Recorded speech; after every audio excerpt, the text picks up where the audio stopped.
Bhagavate Vasudevaya.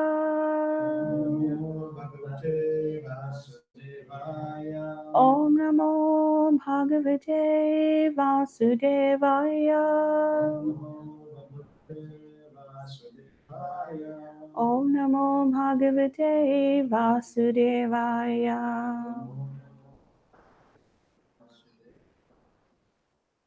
Welcome to Mantra 10. Knowledge and ignorance is the theme. So, as we heard last week, 9, 10, and 11 are classified together under this theme. Correct and incorrect knowledge for understanding Ishwar. Revision quickly from last week's class, last mantra. Describe the 4 kinds of person who worship ignorance.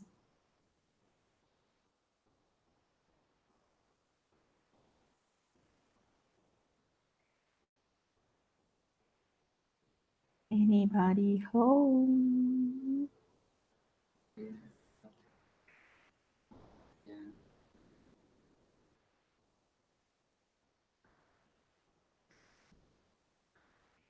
Yes. First one, repro. The ask is a symbol of stupidity. Those who simply engage profitless pursuit of sense gratification are worshipping avidya, Which is ignorance.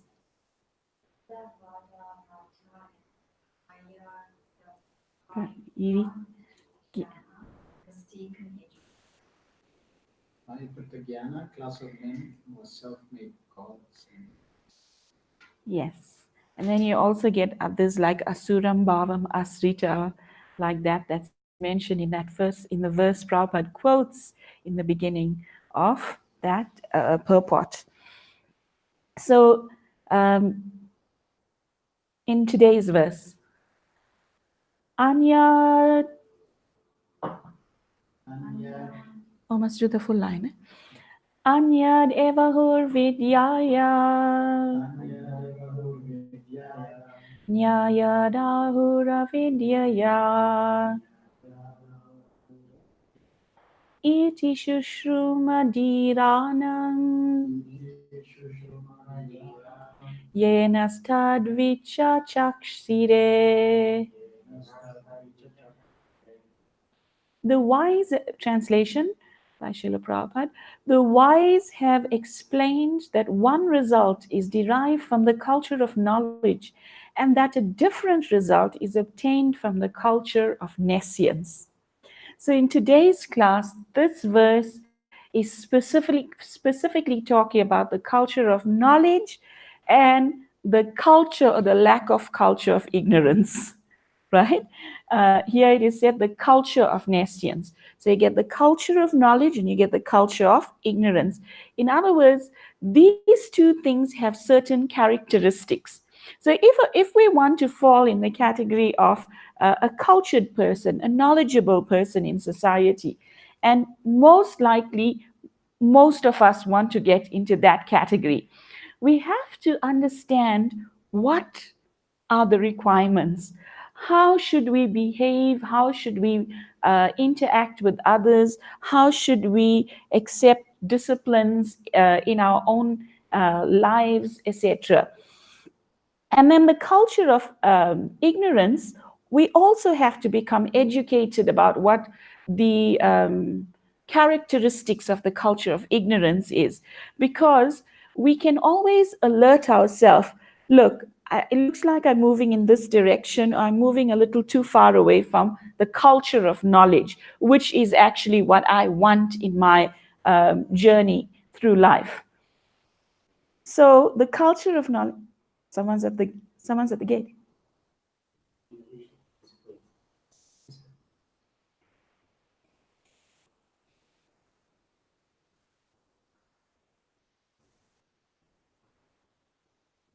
Pause as we wait for a devotee to open the gate.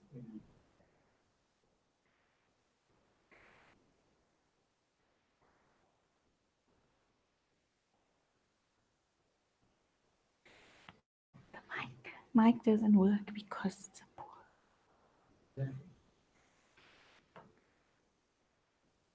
So the culture of knowledge, the Srila Prabhupada starts the purport by listing 18 characteristics of the culture of knowledge. Now, these statements are not made up by Srila Prabhupada. They are coming from the exact description of the culture of knowledge that Krishna speaks in chapter 13, texts 8 to 12 in the Bhagavad Gita, right? And when we endeavor on this path, we should remember that these things are actually these 18 points are like 18 panels that build a solid foundation for us to become perfected in our existence. And like I said, and I'm repeating, that these words are coming directly from Krishna, and Krishna knows better than any one of us can know, any one of our educators knew, any one of our parents knew, etc. So the first one is enlisted that one should become a perfect gentleman or woman and learn to give proper respect to others. So one should become a perfect gentleman and respect others is something that Srila Prabhupada really valued in our society. Srila Prabhupada said he's waiting for the day when the members of the Hare Krishna movement will all be like Rupa and Sanatan, a perfect gentleman like Srila Rupa and Sanatan Goswami, right? So what happens is that when one becomes cultured in this first point, then one speaks properly. You'll see it'll be further described as we go along through these 18 points, that a perfect gentleman learns to give respect to others. It means that humility is such an underlining factor in our dealings with others, in how we reciprocate with others, all within reason and according to time, place, and circumstance. For example, you can't go and try and be humble at work and let people, trample all over you, so to speak. Then one should not pose himself as a religionist simply for name and fame. So Srila Prabhupada mentioned that when one is truthful, this sort of behavior is not positive, is not in one's character. So posing oneself simply for name and fame is a fake personality, and the results are also fake. Like in the early days, I'm just remembering right now that in the early days there used to be a movie. There was a television section in the Hare Krishna movement, so to speak, where bona fide movies were propagated. And one of the movies in the ITV series was This is Life, or This is Life, or that is something like This is Life. And in that movie, one lady, she witnesses very instructive things in the movie. The whole thing was like a whole learning experience, but it was done by the cinema people, not by Hare Krishna devotees, so to speak. But they were fully clued up in the philosophy, it seems. So in the movie, a lady saw that one person, Raju, he would buy an incense every day from her stand, and he would go and offer it in the local temple. And Raju became very materially successful. So what she did was, she decided to take a whole bundle of incense and go offer it to Krishna, because with a motive.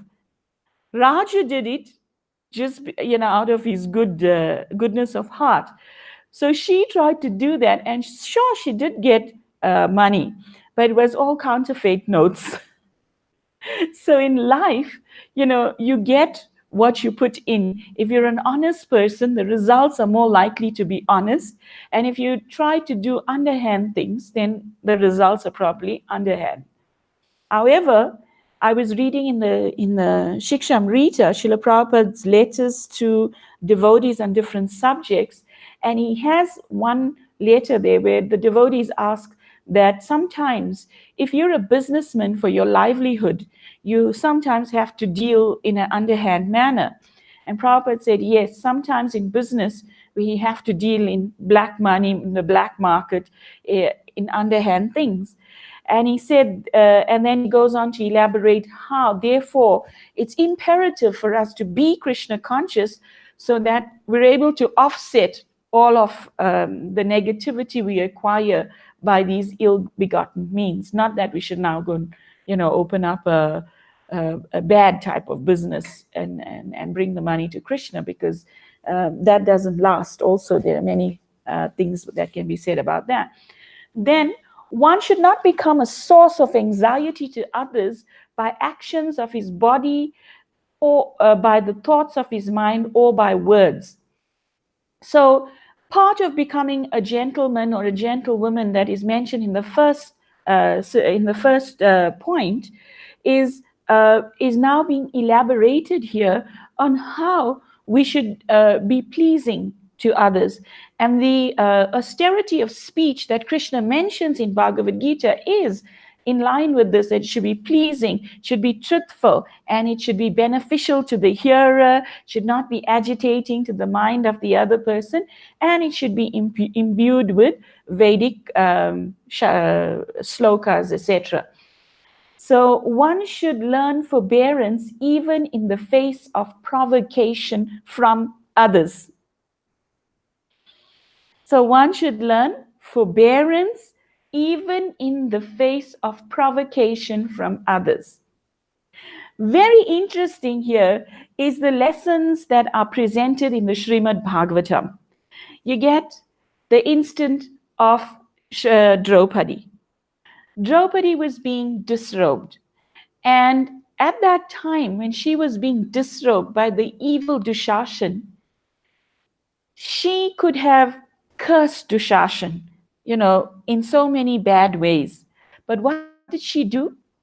She raised her arms, eventually two arms, and called out the name of Krishna, right? With full dependence on Krishna. And Krishna became purchased by that and reciprocated, supplying unlimited fabric for her protection. Then the example of our dear friend there, Gajendra. When Gajendra was in the water, Gajendra was in the jaws of the crocodile. Interesting enough how his forbearance is there, that after fighting for, I don't know, it was something like 1,000 celestial years, a vast amount of time, this battle had been taking place. And Gajendra, now this crocodile was in its own environment in water. Gajendra was on holiday with all his she-elephants and his children, etc., visiting that garden, that forest area. But when he was in this period of great difficulty, he endeavored first on his own for, was it 1,000 celestial years or 100,000, I forget, but a vast number of celestial years. What he did is so amazing that he didn't curse the crocodile. He first endeavored, and then he just depended on Krishna by chanting Krishna's name. Hey Govinda, hey Govinda. And taking, with whatever strength he had left, a flower in his tusk. This is in his trunk in his trunk to offer to the Lord. And Krishna, who we learned in earlier verses, is swifter than the swiftest, right? He does not hesitate. When he hears a cry like that from a devotee, no matter where in creation it is, being the swifter than the swiftest, he immediately appears. And Sudarshan Chakra took care of the crocodile, and Gajendra was rescued. So the forbearance illustrated by, and the Bhagavatam is full of such examples. You could go through each canto and you can pull out examples of the same story, the same theme.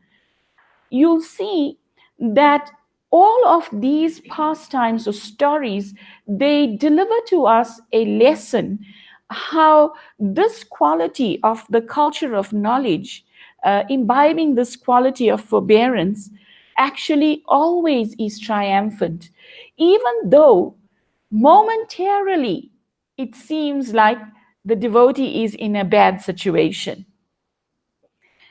Because he uses that bad situation in the proper way, it becomes a very triumphant situation in the judgment of eternality of spiritual existence, not on the mundane platform.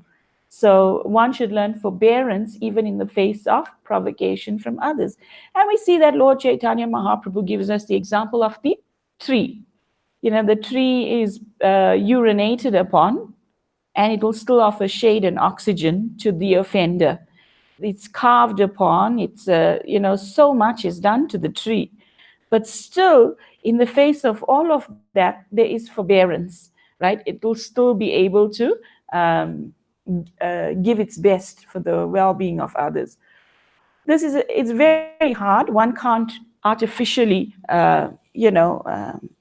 pretend to be like that, but one can pray to Krishna that quality can become solidified in our behavior and in our existence.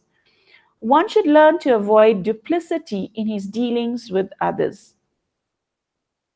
So Srila Prabhupada, he said, you call a spade, right? So duplicity is we're not two-faced, right? That we'd say one thing and behave the other. Prabhupada himself was an open book. He was a walking Bhagavat. Whatever he spoke, he never went back on it and did something else, right? His behavior and what he's taught were totally in sync with each other. So Prabhupada set that example. And duplicity in dealing with others, whatever goes around comes around. So when we're educated in karma and we understand that if somebody is behaving in that way, it may not be our duty to correct that person, because there are many lessons to be taught, but it may not be our service to be the teacher, right? We may love the person. We may, be the person's superior or whatever. But sometimes it may not be that we're meant to be the one to unfold that particular lesson. So one should tread with cautiousness. One should search out a bona fide spiritual master who can lead him gradually to the stage of spiritual realization. One must submit himself to such a spiritual master, render him service, and ask relevant questions. Interestingly enough, the scripture does not force you to take initiation. It tells you a bona fide spiritual master. How many types of spiritual masters are there?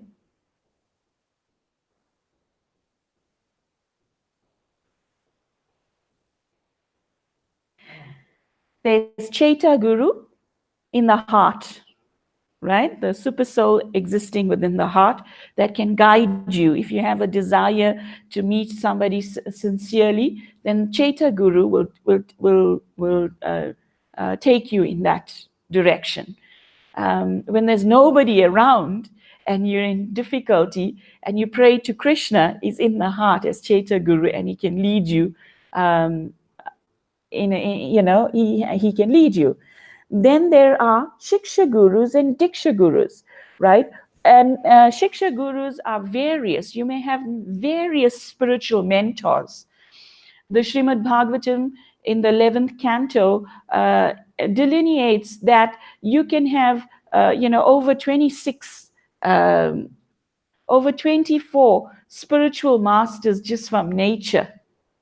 Right? You can learn something from a stream, you can learn something from a tree, you can learn something from a mountain, you can learn something from the birds. And you can actually, there are unlimited sources of learning that you can gather good knowledge, good advice from. Now, what to speak of humans and amidst the spiritual community? One should be alert to first search out someone who's bona fide, who can gradually lead him to the stage of spiritual realization. And then submission to such a person is very, very imperative. There's always the qualification of a spiritual master that comes up in discussion. You know, what must be the qualification of the spiritual master for me to accept that person as bona fide? But on the same breath, we can say that what will make me a bona fide disciple? For millenniums and millenniums, so many births, we have been accepting shiksha from our own mind, right? Oh, yeah, I know what I'm doing in life. I'm driven by I and my. But unfortunately, what has happened? It has not brought us much success. We're still in the material world. And just now, it will become clearer as to what is the right thing to do, bearing that in mind. Number 7, in order to approach the platform of self-realization, one must follow the regulative principles enjoined in the revealed scriptures. So one of the qualifications of the disciple is that one must at least come up to the platform of a human being and give up unrestricted sense enjoyment, right? So when one gives up unrestricted sense enjoyment, is no longer a polished animal, so to speak, then one is more controlled, one's intellect functions at a different level. So that is one qualification that has to be there for us. Then in number 8, one must be fixed in the tenets of the revealed scriptures. One has to learn the scriptures. It's not like, okay, automatically we'll get to know what's in all of the books that Srila Prabhupada wrote. No. Those books and those purports are actually personal letters to us for our improvement. When you read a purport of Srila Prabhupada, you can visualize that this purport is meant for me here and now. It's not meant for them who are devotees, them who are initiated, or them who are having problems, etc. No, that purport is like a letter, a personal letter to us for our own advancement. And Prabhupada said the best of him is in his purports. He says, time and time again we read that Prabhupada says we should study these purports scrutinizingly. Once he asked the devotees, are you reading many times he would ask them, are you reading my books? Are you reading my books? And that was not good enough an answer to say yes. He wanted to hear that you were scrutinizingly studying these books, right? Because, I mean, there's so much in it. Who ever told us about the culture of knowledge in life? Nobody ever told us that. And here's Prabhupada giving it to us in black and white, so to speak. And he says over here, so the mentality by which we have landed ourselves in our current situation in this material world is a mentality that requires change. It is common knowledge that one cannot fix a problem with the same mentality that created it. Thereby, one should accept a higher mentality, right? And what is the higher mentality? The mentality of a bona fide person who has studied the Vedic scriptures, imbibed the culture of knowledge, and can disseminate that to us. And further on in the purport, Prabhupada would clarify this even further to say how important that is. One should not accept more than he requires for the maintenance of the body. Huh? Number 9. One should completely refrain from practices which are detrimental to the interest of self-realization. You remember in the class, twice, Nishangananda Prabhu graphically demonstrated this point. You remember? He explained that, how long will it take me to get from here to there? Here to the end of this wall? You want to do that again? Few steps. How many steps do you think it is from here to the end of that glass?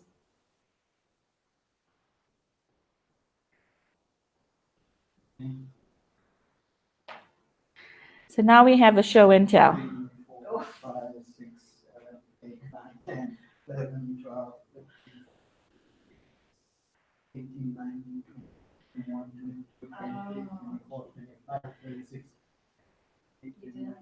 32. More than 20.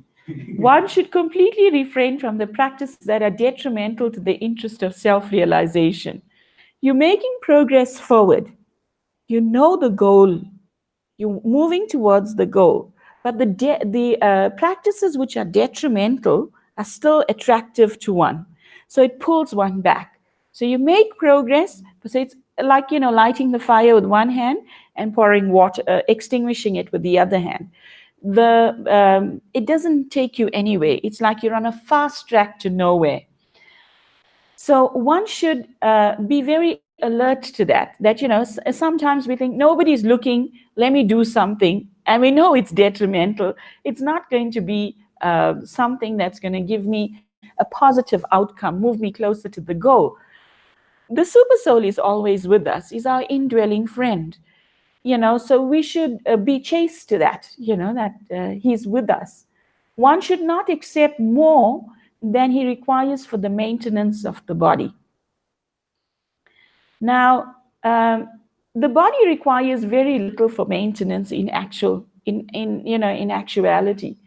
I lived a very unusual life.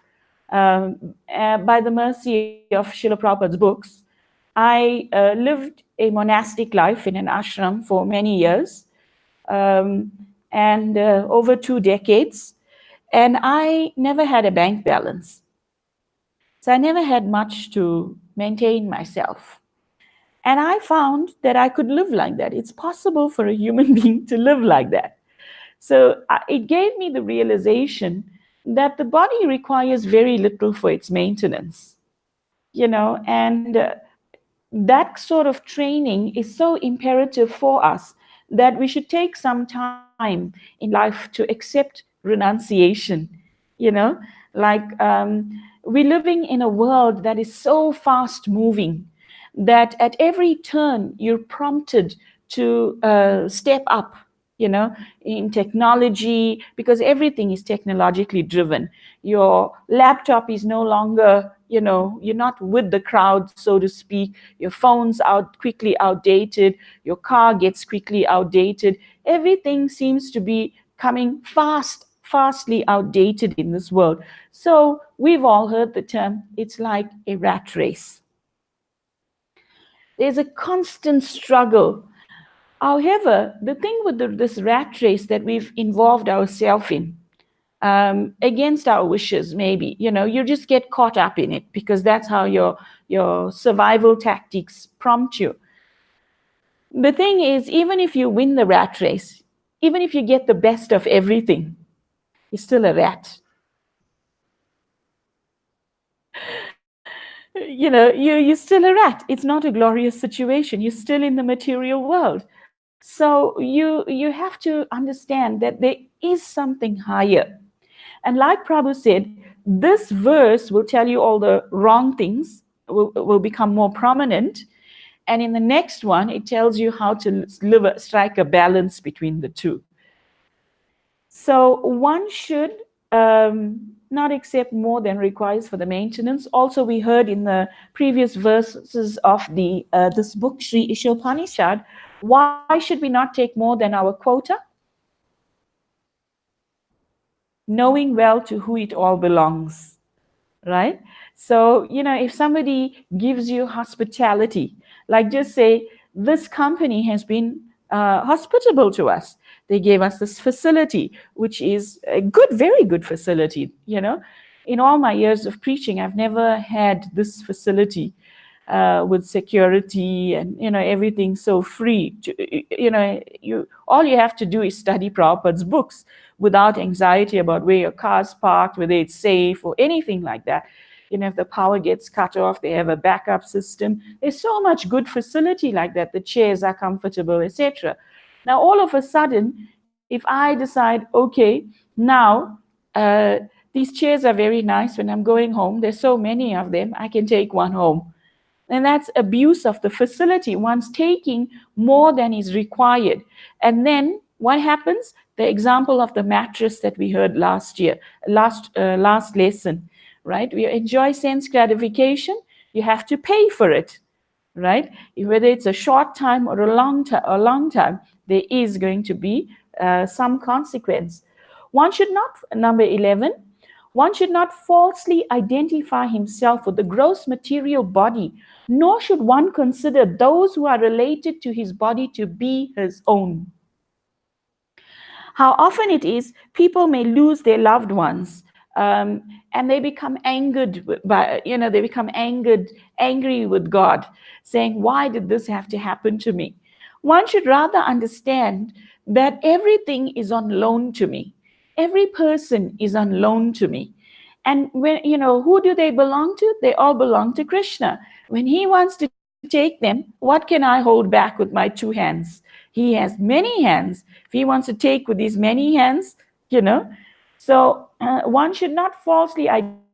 The story of Chitraketu in the Srimad Bhagavatam, the little child, he died. He was poisoned, right? There was a king who never had children for a long time, and by the mercy of two great sages, his first wife out of his many wives uh, gave him a heir to his kingdom. And when that child, King Chitraketu's son, what was his name? Sukaduka. So when Sukaduka, the child, Sukaduka means happiness and distress. When the sages blessed him that his wife will conceive, they also told him this child will be the source of great happiness and great sorrow. Those words are a personalized message for each and every one of us, as we discussed earlier. Everybody who comes to us will bring us pleasure and pain. It's just the nature of this material world, right? That in every equation, there's pleasure and pain. So we should understand that each person that's coming our way is for a purpose. There's some previous karma or whatever, and now I'm affiliated with, or a group of people, a person, etc., right? And my duty as a devotee is to uplift them. I give them prasadam, I try to give them the holy name, and I depend on Krishna. I can't change other people. I can give them an opportunity, but it's out of my hands.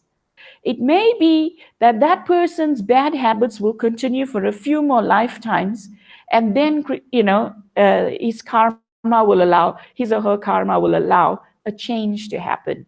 But for now, I can't allow that to affect me as a person in my own progression.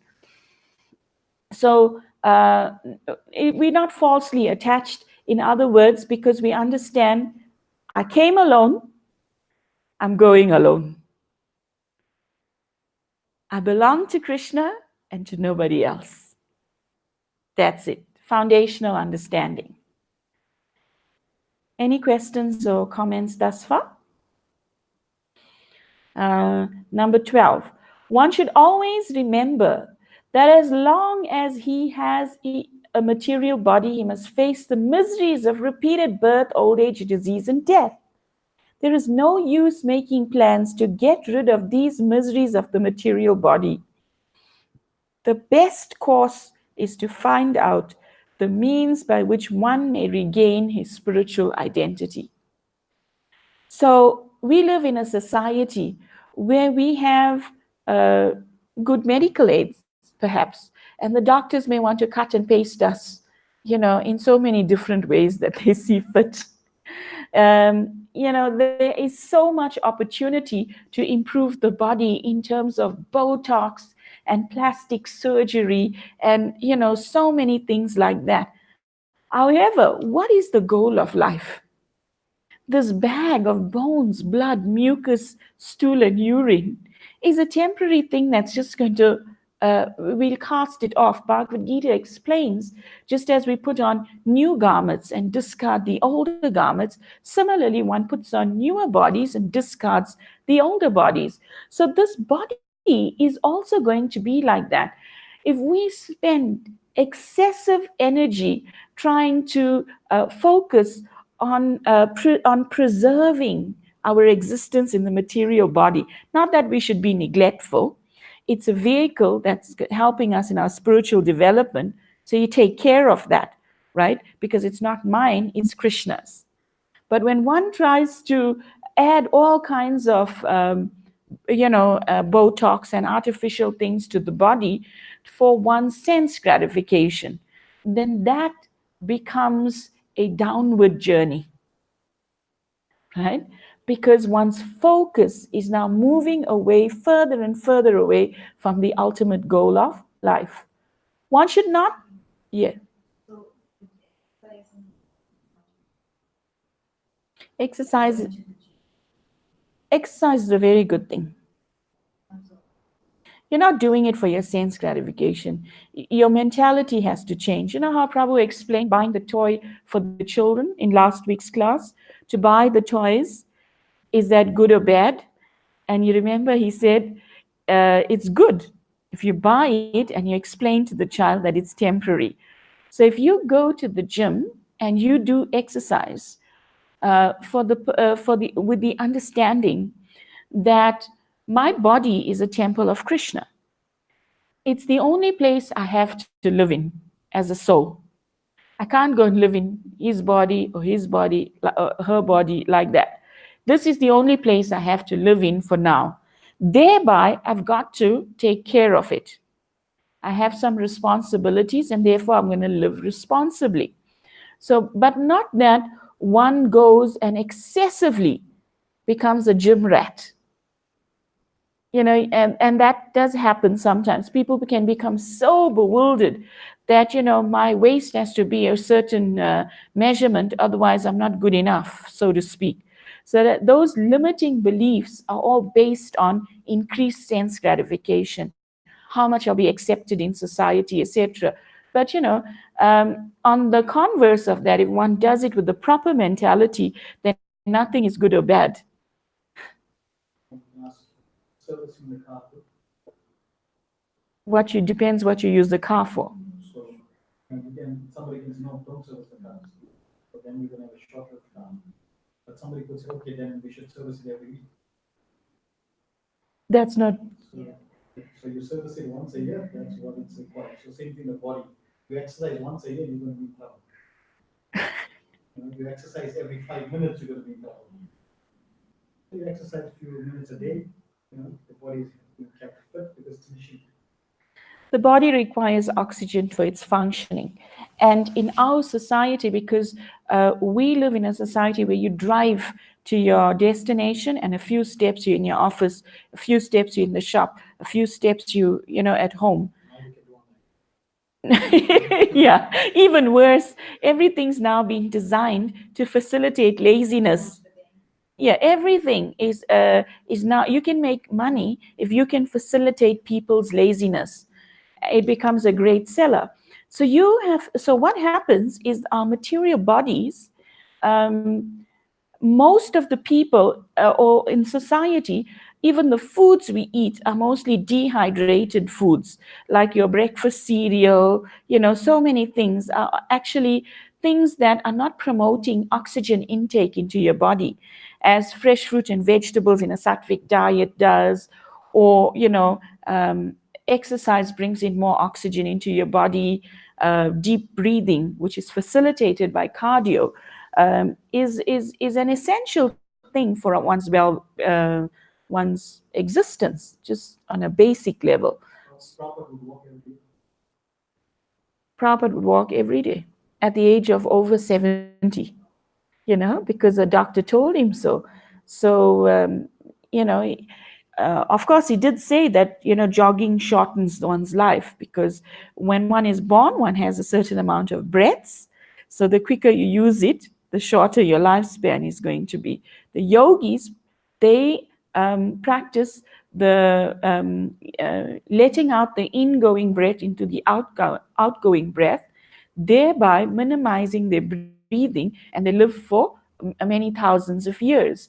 So in Kali Yuga, we're doing everything in the mode of passion, we like faster, fastest, So we're using up more breaths, we're shorter lived. So within reason, one should understand that, okay, I'm doing, a 1 hour workout like that, and that's what my body needs. That's not unnecessarily going and trying to, become Iron Man or Iron Lady or something like that.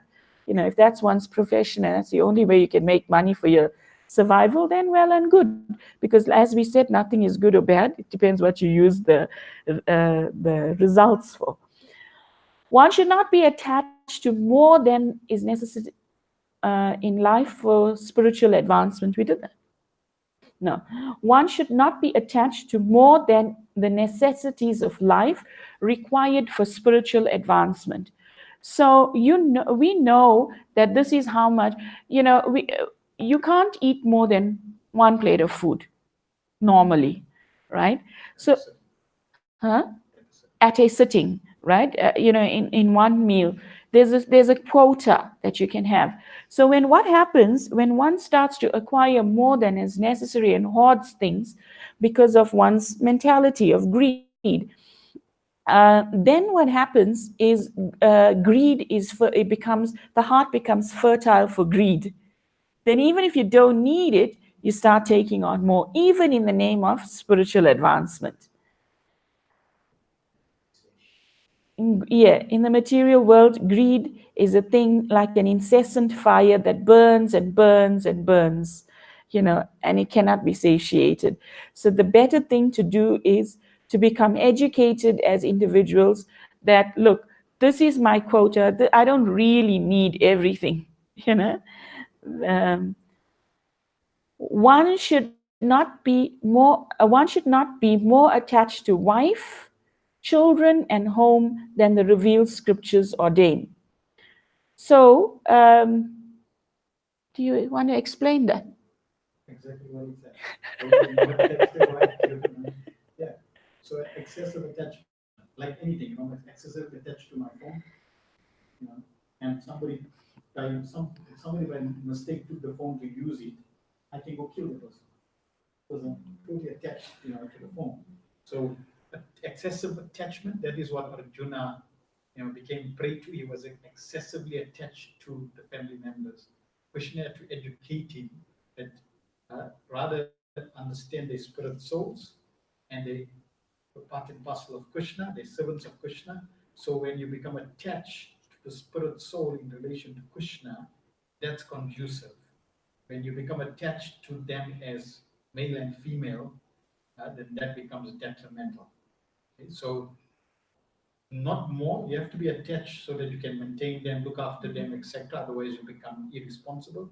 But over attachment on the material platform becomes an obstacle. So if a male person thinks of a female at the time of death, is going to be, get the body that is thinking of. So that way, our attachment should rather be related to Krishna.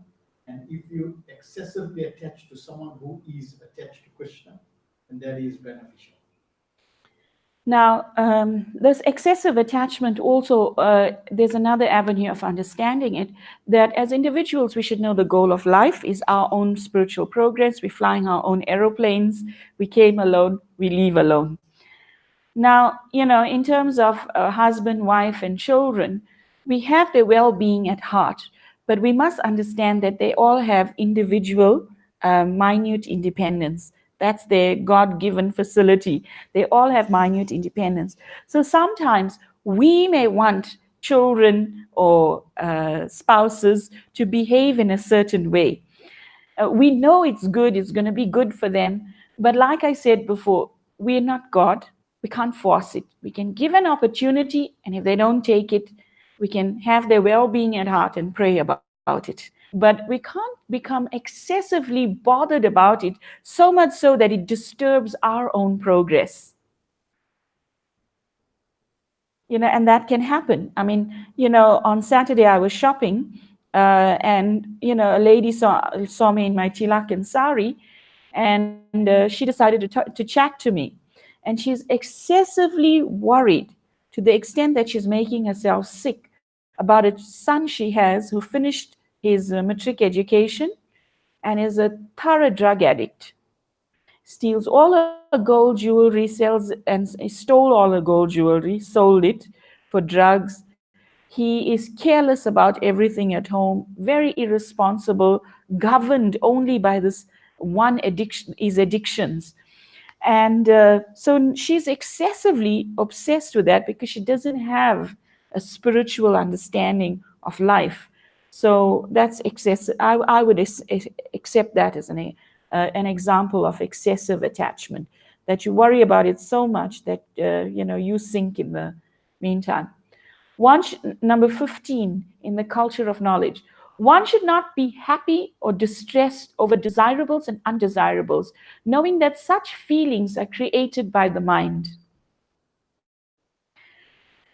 You know the pastime of the donkey and the farmer that I gave you?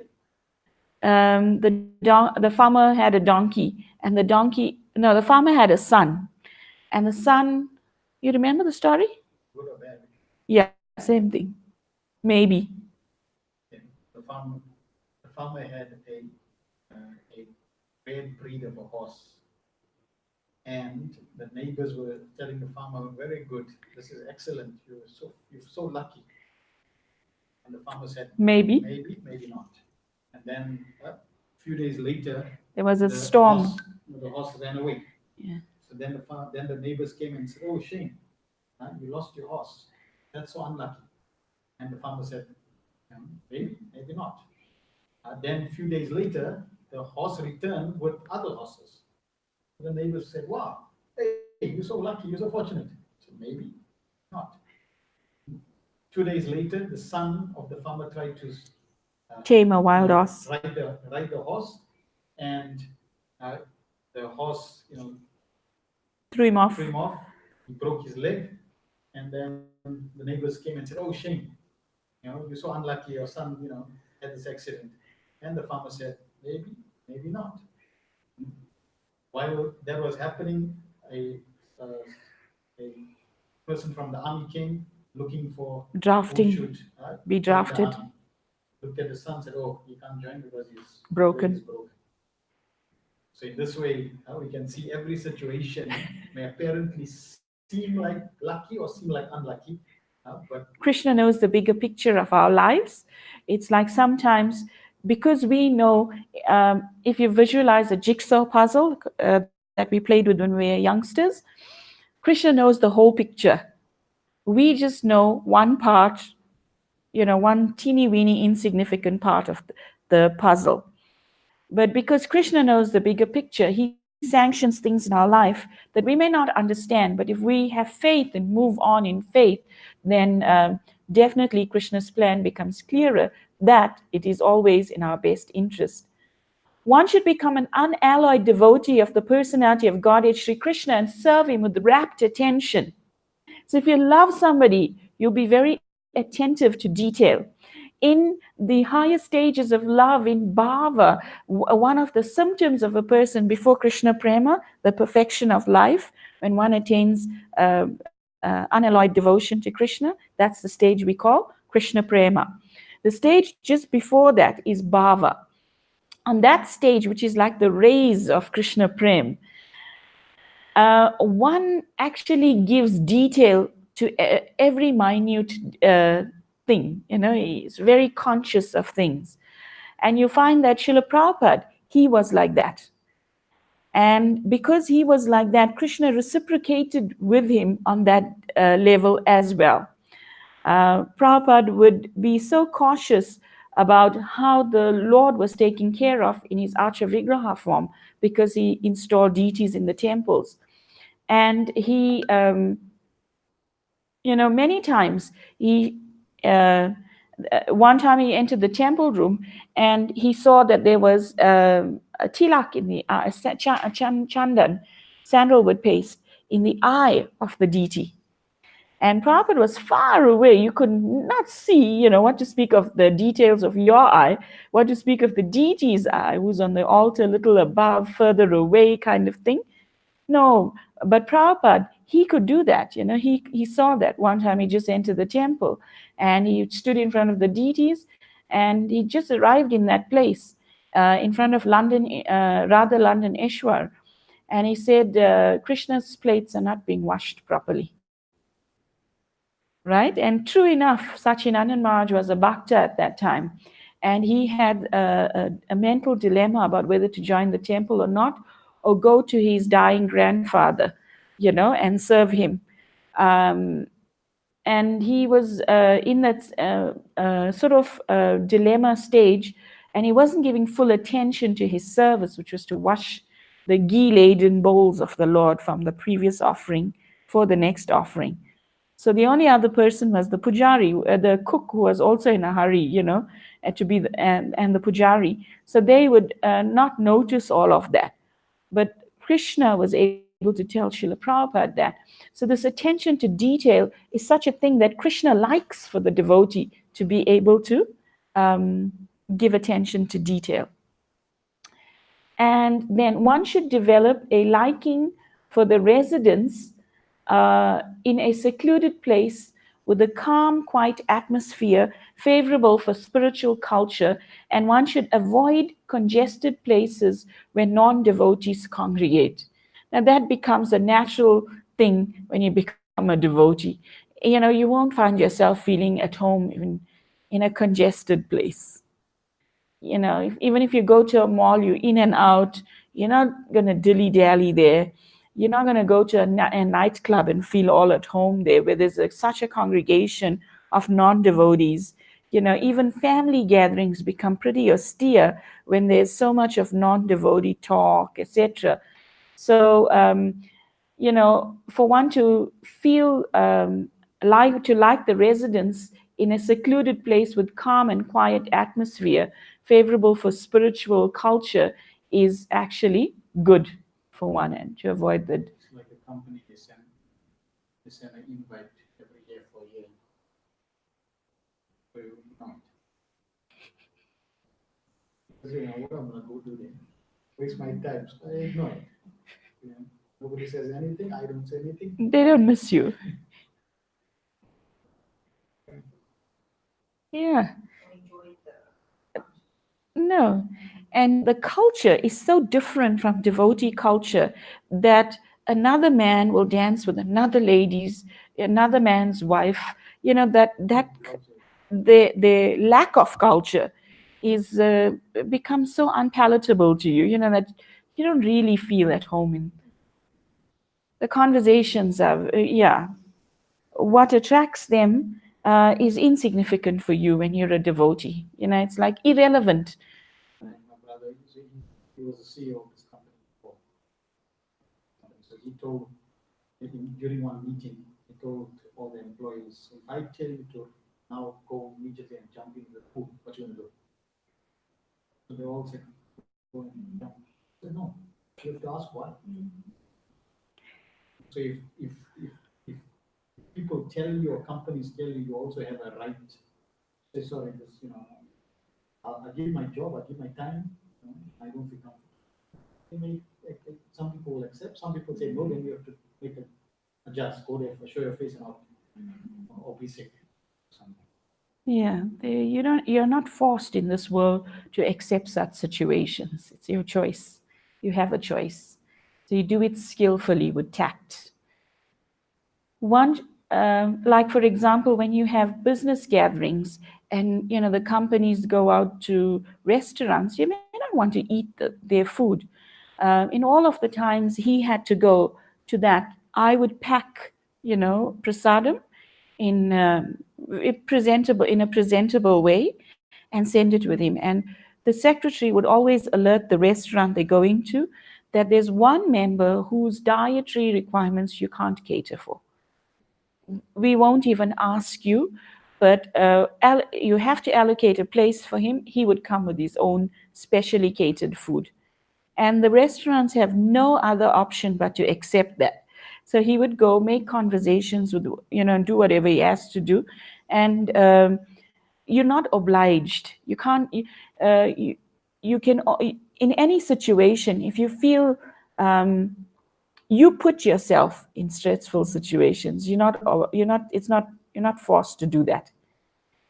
One should become a scientist or a philosopher and conduct research to spiritual knowledge, recognizing that spiritual knowledge is permanent, whereas material knowledge ends with death of the body. So one should employ one's intelligence in understanding higher subject matters, not focusing on that which is temporary. And for it to be said here that one should become a scientist or philosopher means that one should go and scrutinize in depth like that and gain a greater understanding. So it's required that one uses one's intellectual capacity, not that one just becomes a lazy dad because, you know why, I'm a devotee. No, one should be more intellectual, but on a different level. Then the purport continues to say material knowledge and Maya. These 18 items combine to form a gradual process by which real knowledge can be developed, right? So all of these 18 items, what do? They combine to form a gradual process by which real knowledge can be developed. So it's a springboard just to first come up to the human platform of having this culture in one's being. Then one can actually proceed towards real knowledge. So it's a springboard. Except for these, all other methods are considered to be in the category of nescience. That's a heavy statement. Everything else is nescience, is pushing you towards ignorance. And why so? Srila Bhaktivinoda Thakur, a great acharya, maintained that all forms of material knowledge are merely external features of the illusory energy. Right? Read that carefully. All forms of material knowledge are merely external features of illusory energy.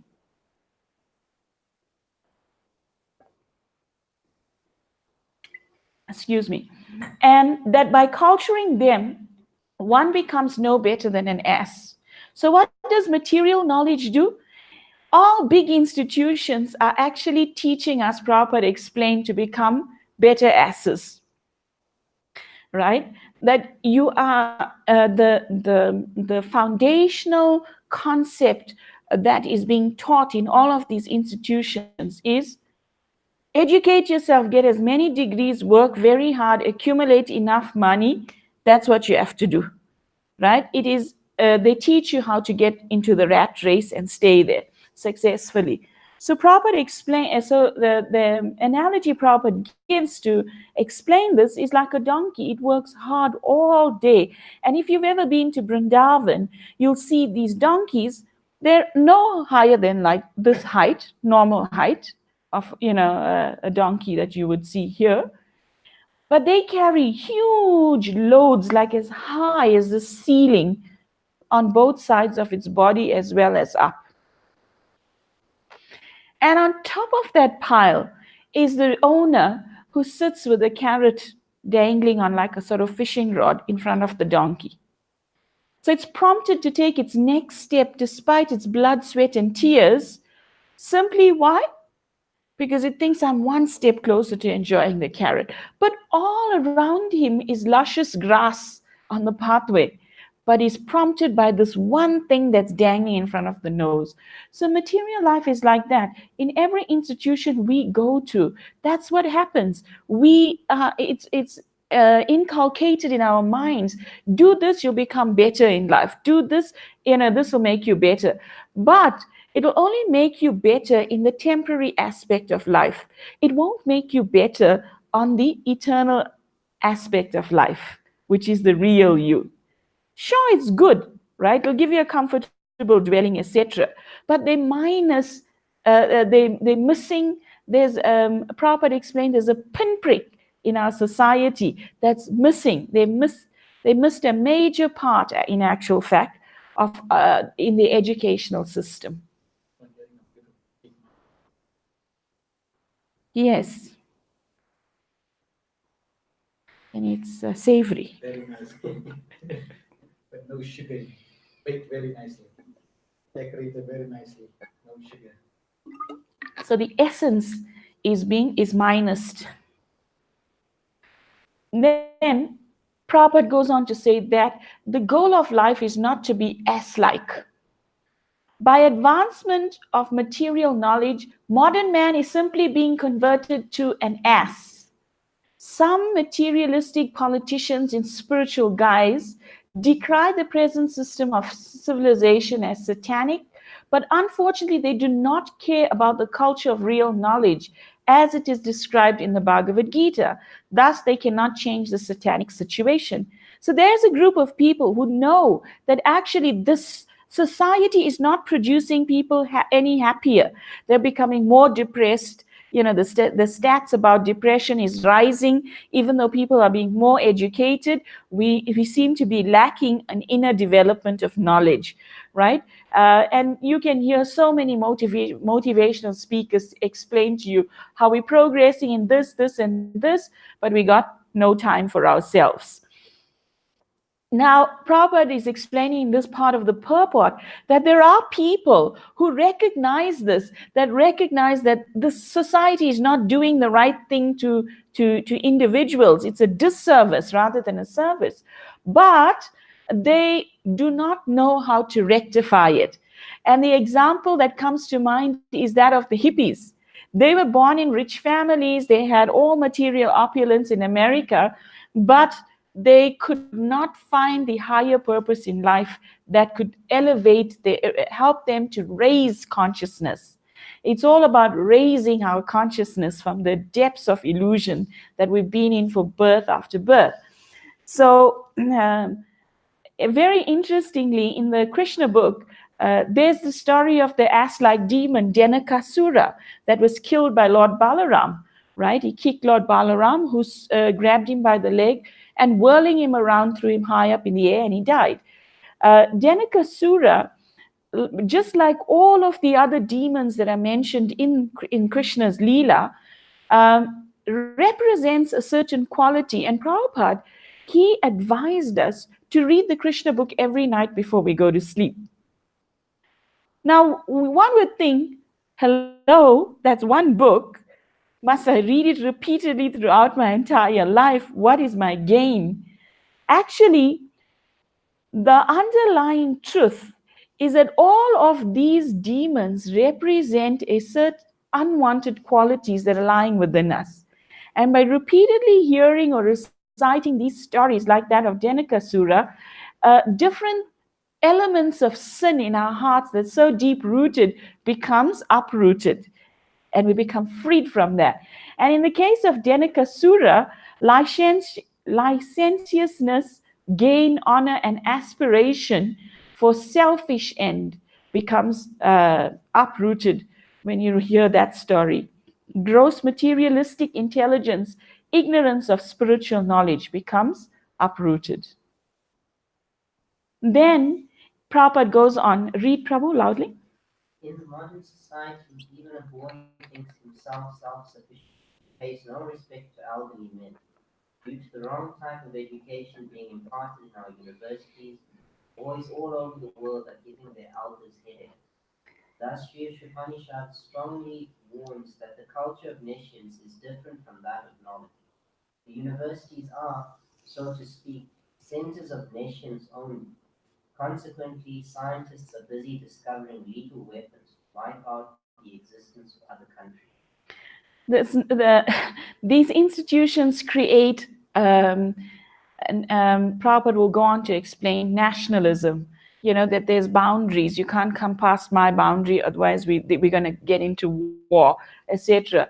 Now, we live in a place where they don't believe in fencing your units, right? And there's no crime there. We can sleep with our windows open, and nobody seems to bother. It's so far. It's when there's boundaries, then the I and my concept becomes so prominent like that. And Prabhupada is explaining here that what does it produce? It produces uncivilized citizens like the boys who give headaches to boys and girls who give headaches to their parents. The Bhagavatam explained there are two types of children: the urinal child and the seminal child. So the urinal child brings anxiety to the parents, and a seminal child does not bring anxiety to the parents. Their activities are such that it's liberating even for the parents, right? So one imbibes the culture of knowledge, one behaves in a proper manner, does not cause anxiety to other people in the culture of knowledge. One inculcates deeply these qualities, and thereby it's a pleasure to have such a person in our midst. And then Prabhupada goes on to say, you can read loudly. Education. University students today are not given instructions in principles Acharya, celibate student life, nor do they have any faith in his spiritual injunctions. Religious principles are taught for the sake of name and fame only, and not for the sake of practical action. Thus, there is animosity not only in social and political fields, but in the field of religion as well. Yes. So university students not being trained in celibacy is a major downfall in that avenue of so-called education. I had the good fortune to come in contact with a book written by a very learned person in our movement called Brain Drain. Is it Brain Drain or Brain Gain? Huh? And Brain Drain. That book is all about celibacy, and every person should read the book. It is such an amazing book. So I actually was thinking we should do a course on it because it's so valuable for anyone in any sphere of life. That book, the education in the book teaches you how all geniuses in the world who accomplished great things were all celibate. Every person who accomplished great things in the world was a celibate person. Why? Because the seminal fluid that is lost when one is not doing brahmacharya, it's brahmacharya for the men and it's chastity for the ladies, right? So when brahmacharya, celibate student life is not there, is not accepted in one's first 25 years of life at least, then what happens is one loses semen, which is actually a transformation of blood. So the example is given like a camel eating thorns and tasting its own blood and then feeling happy about it. One loses that. So thereby one grows up, becomes senile. So many things are consequential of that sort of lifestyle. But on the contrary, people who observe celibacy, etc., become so sharper in their intellect that they're able to assimilate the finer tenets of religion, which is a much more complex science than material science. And the religious principles are being taught in these institutions, Srila Prabhupada explains, because you can go and study comparative religion in a big university. Many of them are offering these things. However, it is simply for name and fame because you will graduate and you'll get the degree. It is not taught in a manner in which you can inculcate these tenets in your own life, right? Thereby, we find like Srila Prabhupada's Bhagavad Gita as it is came out onto the market when so many others already had copies of Bhagavad Gitas floating around that they had put together. But Prabhupada's had a unique feature. Bhagavad Gita, as it is, had a transformational effect on the reader, right? Anyone who touched the book, who saw the book, who heard from the book, all have a immediate transformation taking place in their lives. So, spiritual knowledge is such. Nationalism has developed in different parts of the world due to the cultivation of nescience by general people. No one considers that the tiny earth is just a lump of matter floating in an immeasurable space along with many other lumps in comparison to the vastness of space. These material lumps are like dust particles in the air. So we become attached. Nationalism. This is my land. It is my country. I'm going to have to fight for it, etc., etc., etc. But what happens is that one can actually lose focus of the goal of life if one can lose focus of the goal of life if one imbibes such a mentality.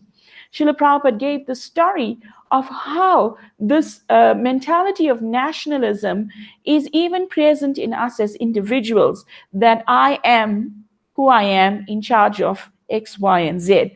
So he gave a very graphic example to a very dear servant of His Holiness Tamal Krishna Maharaj, who was temple commander or the spiritual leader of the place where Prabhupada had been visiting. And Prabhupada called him and he showed him on the cover of the Srimad Bhagavatam, the picture there of Vishnu lying, and millions of universes are bubbling out of his body. And in one universe, in our universe, we have a solar system. And in the solar system, Earth is such a small planet. And in the whole of Earth, America is such a small continent. And in America, our country that we are in is so small. And then this province that we are in is so small. Then the city is so small. And how in comparison to everything. And the building in which we are in is so small. And here, in this building, one Tamal Krishna is thinking that he's in control of everything. So you get the point that Prabhupada was teaching for all of us? That, we are so insignificant in our existence, but we tend to magnify, to over-exaggerate our role. And thereby we develop this controlling mentality. And we neglect to understand that Earth is just but a lump of matter floating in immeasurable space.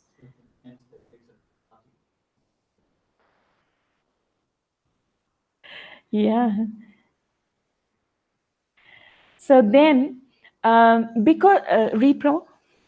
Because God has kindly made these lumps of matter complete in themselves, they are perfectly equipped with all necessities for floating in space. Driver of our spaceships may be very proud of their achievements, but they do not consider the supreme driver of these greater, more gigantic spaceships called planets. So we become proud of our little achievements. Prabhupada is emphasizing here. Krishna explains in Bhagavad Gita, I am the ability in all man. Even our small accomplishments is only possible because Krishna has given us certain abilities. So it's like being proud with the borrowed plumes of a peacock. It's not yours. The beauty belongs to the peacock. You're borrowing it for your dress for today, but it's not yours. It's not your beauty. So similarly, whatever we accomplish, it's so insignificant in comparison to what Krishna is. If there's little beauty in us, beauty in its completeness is within Krishna. And that can be said of all of the 6 opulences, right, that we did previously. And so, our insignificance is indeed a reality. We just have to realize it. Read, Prabhu. There are innumerable suns, innumerable planetary systems also. As infinitesimal parts and parcels of the Supreme Lord, these small creatures are trying to dominate these unlimited planets. Thus we take repeated birth and death and are generally frustrated by old age and disease. The span of human life is scheduled for about 100 years, although it is gradually decreasing to 20 or 30 years. Thanks to the culture of nescience, fooled men have created their own nations within these planets in order to grasp sense enjoyment more effectively for these few years. Just for the underlying benefit, so-called benefit of increased sense gratification, we claiming proprietorship over everything. But in actual fact, Krishna is the supreme proprietor. In Bhagavad Gita introduction, there's a verse there that says, let there be one mantra, let there be, one of everything. Because what is the use of us, dividing, and claiming proprietorship, etc., fighting against each other? How nice the world would be if everybody recognized, that, listen, you're not Syrian, I'm not American or whatever. We are all children of God.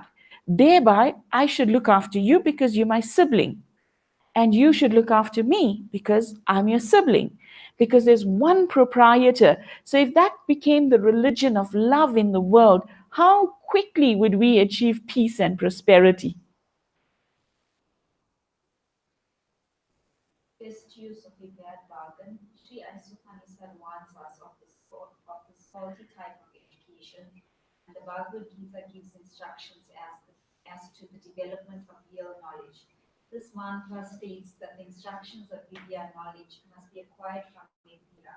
A Vira is one who is not disturbed by material illusion.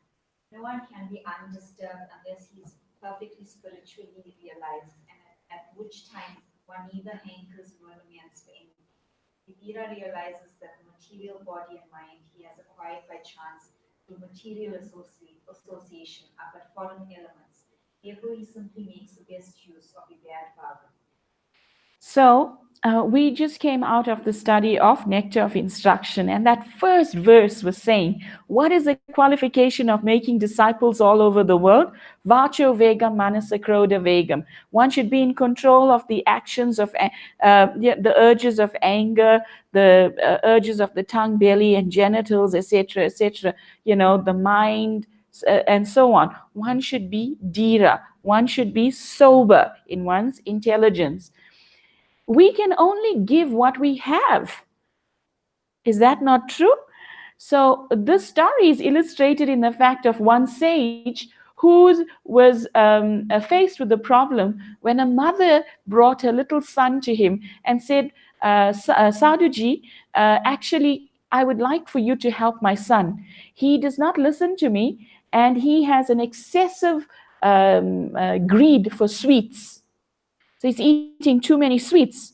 And no matter how much I tell him, stop, stop, stop, he just doesn't stop. So the sadhu said, bring him tomorrow, in 1 week later. So the mother did that because she was desperate for help and she had faith in the sadhu. So she brought him 1 week later, and the sadhu told the son, stop eating sweets, it's bad for you. So mother was wondering, he could have given this instruction last week. So she asked him, why didn't you tell us the simple thing last week? You waited for the whole week. What was, and in the meantime, he's eaten more sweets. So the sadhu, who was not duplicit in any way, was a very honest person, being a sadhu, said, you see, last week, I was also in his situation. I was also eating a lot of sweets. So I gave it up for the entire week so that I could, when I tell him there's potency, then I'm not saying something and behaving differently. Why? Because there is purity that is the force we come to just now. So the power of illusion. Material body, a mind, material body and mind are bad bargains for the spiritual living entity. Living entity has actual functions in the living spiritual world, but its material world is dead. As long as the living spiritual spark manipulate a dead lump of matter, the dead world appears to be a living world. Actually, it is living souls, parts and parcel of the supreme living being who move the world. The Devas have come to know all these facts by hearing them from the superior authorities and have realized this knowledge by following the regulated principles. The soul is so powerful. You are sons and daughters of the most highest, supreme personality of Godhead. Your connection is to the highest being that is ever in existence. Yet the power of illusion is so great that even knowing that because of our presence as a soul within, however beautiful the body is, it makes the body, which is dead matter, move and function. There's an anecdote of Marilyn Monroe. I don't know if you know her. She was a beauty queen in the 70s or 60s or whenever, a little while ago. So Marilyn Monroe was known for her beauty. And when she died, somebody joked that when she was alive, everyone wanted to enjoy her body. But now that she's dead, nobody really wants to hug her or kiss her. Why? Because, it's lifeless, it's useless now. So it's the Atma that moves things. So the quality of the alertedness, the heightened consciousness of the Atma drives things further. So if you want to accomplish anything in life, heightened consciousness by spiritual understanding is highly imperative. And it is stressed here. To follow the regulated principles, one must take shelter of their bona fide spiritual master. Transcendental message and regulated principles come down from the spiritual master to the disciple. Such knowledge does not come in the hazardous way of nescient education. One can become a Dhira only by submissively hearing from a bona fide spiritual master. So, however much we try on our own to reach life's ultimate goal, there'll always be slipping, unless somebody reaches out and tries to pull us out. And that person is a bona fide teacher, right? And we have the best of Prabhupada is in his purports, he said, right? Uh, and Prabhupada has given us this opportunity to accept this knowledge, to change our existence. Don't do the same things you did for 8,400,000 species times how many times? This is your chance. It's an emergency. Make the change and move forward. Don't take a few steps back forward and many steps back. Right? Purity is boss.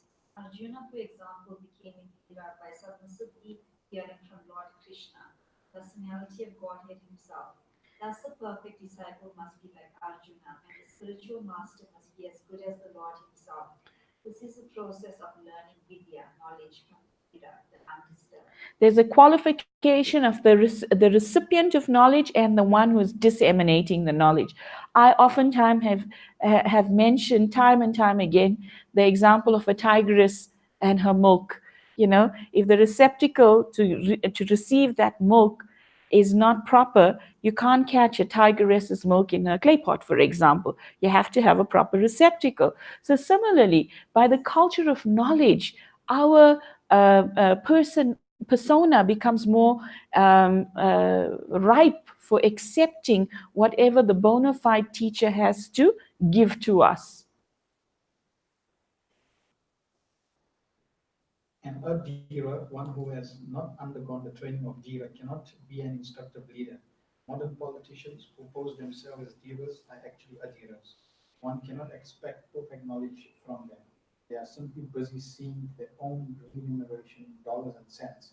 How then can they lead the mass of people to the right path of self-realization? Thus, one must hear submissively from a Dhira in order to attain actual education. So, it's been explained over here that one who has not undergone the training of a Dhira, so a person cannot become self-manifest. In most cases, it's Goloka Premadana, Harinam Sankirtan. It descends from the spiritual world into this material world, into the heart of a pure devotee, and it's disseminated to us, right? So the Acharya is like a mother bird who can assimilate all of the scriptures, and according to time, place, and circumstance, like a mother bird, chews the food, half digests it in her mouth with her saliva, and then feeds it to the baby, so it's digestible by them. Similarly, the bona fide teacher studies the scriptures, understands them, practices them, is Dhira, accepts that into his life or her life, and then is able to help another person up from nescience. And the example is given of Narad Muni. Narad Muni, he met Magrari the hunter. Magrari the hunter was half killing the animals and for the well-being of his family. And so many people try to stop him. If you want an animal, kill it. Don't half kill it and watch it suffer. It's so sinful. And everyone who said that met with death because Magrari the hunter was agitated by the kind words to him. Then along came Narad Muni, the great devotee of Lord Krishna. And Narad Muni uttered one word. He said, "Stop!" And Magrari the hunter froze. And he realized, who is this person that with one word just stopped my actions? Who is this person? So he went to Narad Muni, and and a conversation ensued, in which Narad Muni asked him, why is he doing everything he's doing? He said to maintain his family. He's a hunter by trade, so this is what hunters do. Narad Muni said, okay, so for the karma of all these accumulated sins, are your family members going to shade? He said, yes. So he said, go home and ask them. So he went home and he asked his loving wife, are you going to, you will accept, right? Because whatever I'm doing it for us, not doing it for myself. How, yeah, and you love me so much. You profess to love me so much. So you will share, right, in the sins.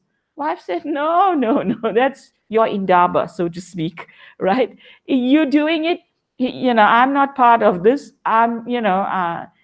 You have to take the reaction on your own. He asked his loving children. They all gave him the same answer. Then he came to Narad Muni with great realization that yes, nobody's going to help him out of his sinful reaction. Then Narad Muni, being the bona fide teacher, helped him out by giving him the mantra of chanting the Lord's holy names, by which he could actually transform his karma. Because according to Bhagavad Gita, the 5 subjects that are mentioned there, 4 out of the 5 are all eternal, and 1 is temporary, which is karma, which can be altered by the process of bhakti. So karma can be changed. We're not stuck with the bad bargain. So just to repeat the translation of the Sanskrit and translation, Anyad evahu vidyaya Nyayad Ayura Vidyaya. This is last week's verse. Is it? No, it's the same one. Iti Shushruma Dhiranam Yenastad Vichachakshire. The wise have explained that one result is derived from the culture of knowledge and a different result is obtained from the culture of nescience. So the purport made it so clear. You follow the path of the culture of knowledge, this is how you become. You follow the path of nescience, you become ass-like. Right? The path of nescience is making us into asses, and the cultivation of knowledge is actually raising our consciousness and making it a perfect platform for spiritual advancement, the ultimate springboard for spiritual advancement. So does anyone have any questions, comments, corrections?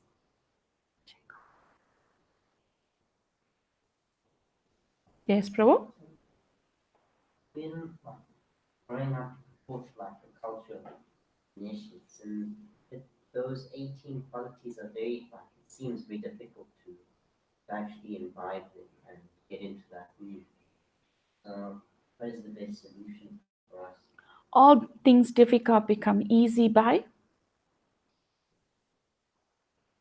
the Chaitanya Charitamrita explains all things difficult becomes easy when you worship Nitai and Gaura in this age. So if you take shelter of the Lord Chaitanya and Lord Nityananda, all difficult things become easy. So even though it is difficult, if you simply chant, it's the foundational practice to help us advance in all aspects of spiritual understanding. You want to add anything? So, Prabhupada said, and even Srila Bhakti sent his sannyas disciples to England, and the king of Zetland's asked, how can you make me a Brahmana? Can you make me elevated? And they said, yes, they follow the four negative principles. And he said, impossible. And it's true. And following the four principles, which was one of the principles, following all those tenets, apparently seemed impossible for the common man.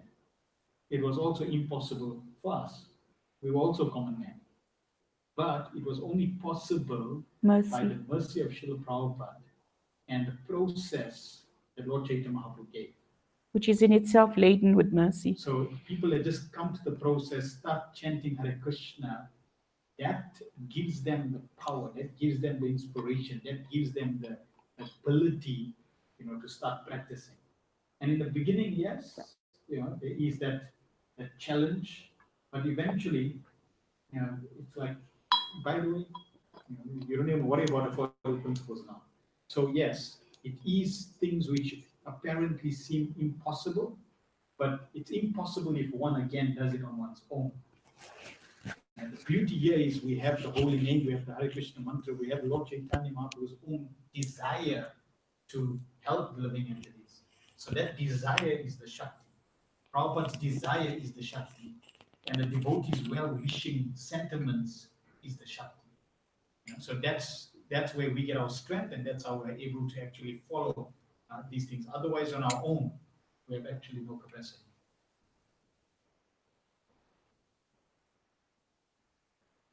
Navina, you okay? Anything else? So that point about rapt attention. Mm-hmm. And yeah, I know, and that's helped me even with dressing in the morning. Sometimes I have the shutters the wrong way around.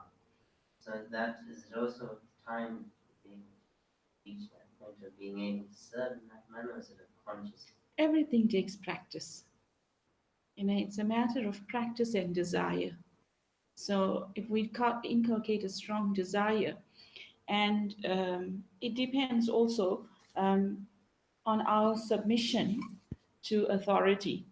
Like in my days of early DT worship, my spiritual master would come some mornings and he would do Mangalarti. And he would tell us, even if there's one petal on the floor from the night before, it's not acceptable. We should be so attentive that everything's clean, and little things like, for example, when he taught us that when you offer the ghee lamp to all of the devotees, then you don't bring the smoking ghee lamp and leave it on the altar or on Prabhupada's Vyasasan, because now all our maha, so to speak, our remnants, is now going to our superior, which should be embarrassing for us as juniors. We should take it and leave it in another place. So little things like that, attention to detail. So he trained us in that attitude that, okay, and many devotees, like for example, they will tell me, like, when you do the turbans, it's not that the Lord's turban should be flat on the one side and okay on the other side. It should have a proportion. Now, those attention, that all of that attention to detail brings out a better result. You feel happier if you follow it. I mean, there are no, those people who taught me so many things are not around now to see whether I'm following it. But as an individual, when I do follow it, I feel happier in the result of my service. Like the head pujari used to use very strong words, and in them days.